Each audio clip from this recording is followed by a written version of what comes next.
Salut à tous et salut à toutes, bienvenue sur la Gamopad TV. Schiss aujourd'hui vous propose le test de Arkanoid sur Amstrad CPC 6128, édité par la société Taito en 1987. Un vulgaire casse-brique à la base, mais qui a énormément d'intérêt au vu des options qu'il propose.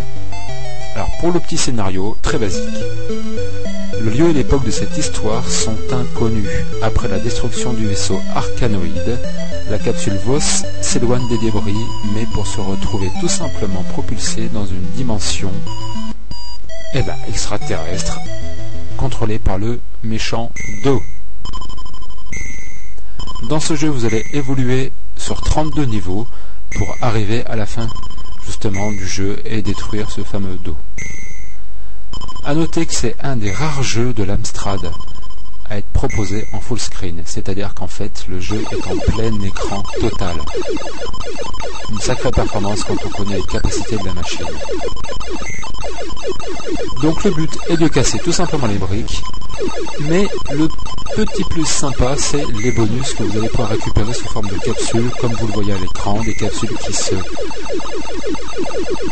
disponibles en fait une fois que vous avez détruit certaines briques.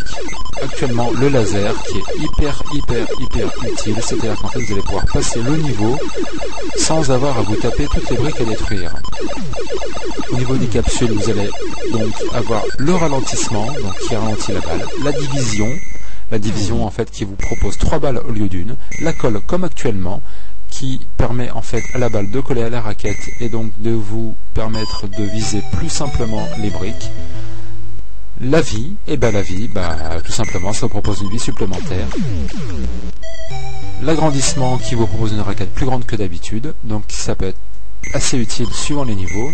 Et le meilleur des bonus, l'exit, qui vous propose tout simplement de passer au niveau suivant, même si vous n'avez pas fini le niveau en cours. Au niveau des briques, tout simplement vous allez voir qu'il y a des briques qui se détruisent tout simplement du premier coup, ainsi que les briques grises actuellement qui se détruisent entre 2 à 4 coups suivant les niveaux, et des briques dorées qui sont elles indestructibles.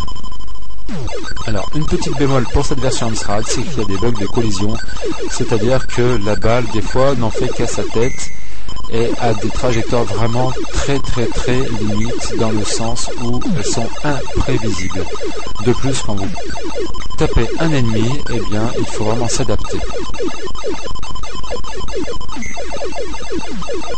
Au niveau des graphismes pour cette version, écoutez, que dire de plus qu'elle est vraiment très réussie. On n'est pas très loin du niveau de l'arcade. Pas tout à fait, mais quand même pas si loin que ça.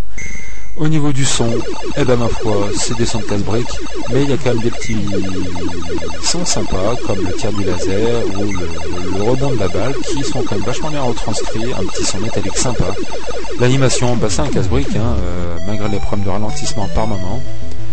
Et pour l'Amstrad, il vaut mieux quand même y jouer au clavier qu'à la manette, c'est vachement plus jouable.